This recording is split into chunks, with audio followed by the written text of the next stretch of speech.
What's good, YouTube? It's your host, Mr.loudmouth here. Today, we'll be sitting with a very special guest. If you can, please introduce yourself, who you are, and what do you do for a living?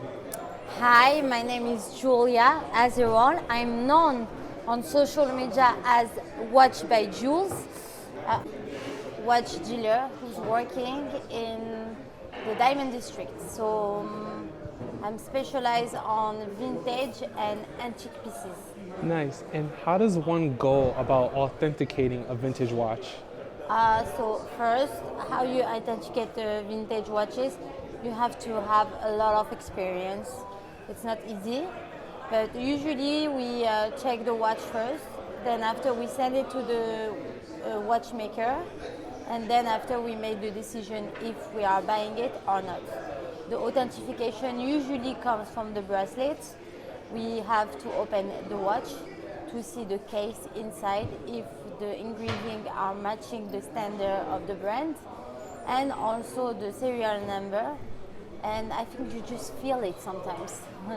Which vintage watch should someone invest in if it's their first one buying? It depends on the brand, to be honest. Rolex is always a good investment because it holds value.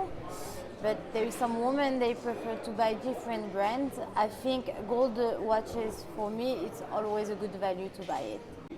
Would you suggest someone buying a gold or silver watch? It depends. I have a theory in my mind. I say to myself, for example, I'm specialized on women watches.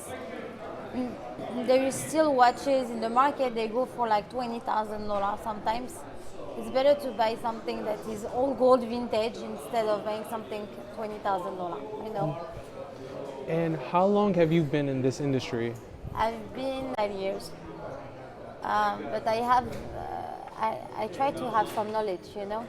Someone starting off in this industry, where should they begin? I think you should work for someone instead of opening your own store or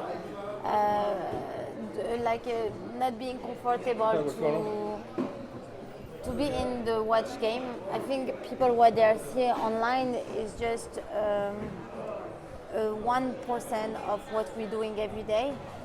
Working for someone, you're learning from his experience. You're doing your experience for 2 years, and then after you can be a watch dealer. And what advice would you give to someone starting off in your career path? You have to be a sponge, you know. Nice. It means that you have to listen and listen, because listening is the way to learn the most. Nice. Where would someone go to find you if they wanted to buy luxury? Located in 36 West, W9.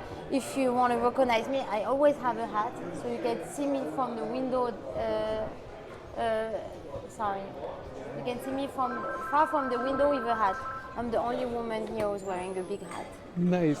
I'm not wearing it today, so.